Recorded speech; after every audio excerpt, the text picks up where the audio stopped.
আপনাকে একটা কথা কদিন ধরে বলবো বলবো ভাবছি। কি কথা?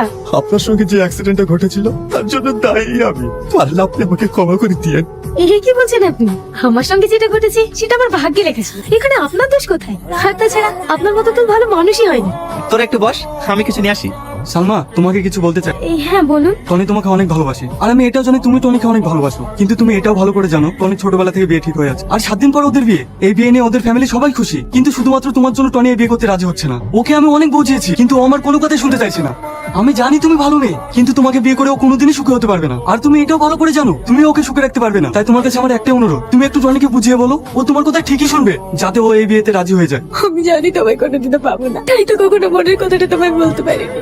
আমি তোমাকে অনেক ভালোবাসি, আমি চলে যাবো, অনেক দূরে চলে যাবো, কারণ আমি তোমার ভালো চাই। কিরে, ব্যাগপত্র গুছিয়ে কোথায় যাচ্ছিস? আমি একা যাচ্ছি না, তুইও যাচ্ছিস। মানে? হ্যাঁ, আঙ্কেল ফোন করেছিল, আজই আমাদেরকে বেরোতে হবে। কিন্তু আমি তো এখনো ছুটি নিইনি। আর অজুহাত দেখাতে হবে না, আমি সব ব্যবস্থা করে ফেলেছি। কিন্তু সালমা, তোর সব সময় শুধু সালমা সালমা। ব্যাগপত্র নিয়ে আপনি কোথায় যাচ্ছেন? আমি চলে যাচ্ছি, আপনাদের সঙ্গে এতদিন থেকে অনেক ভালো লেগেছে, কিন্তু আর কতদিন থাকবো বলেন? দাঁড়ান, আপনি কোথাও যাবেন? আপনি আমাদের সঙ্গে যাবেন। আমি যাবো না। আপনি যদি না যান আমি এই বিয়ে করবো না। দাঁড়াও, এই মেয়ে সম্পর্কে ইয়াসিন আমাকে সব বলেছে। তুমি এখন এই মেয়েকে এখান থেকে চলে যেতে পারো।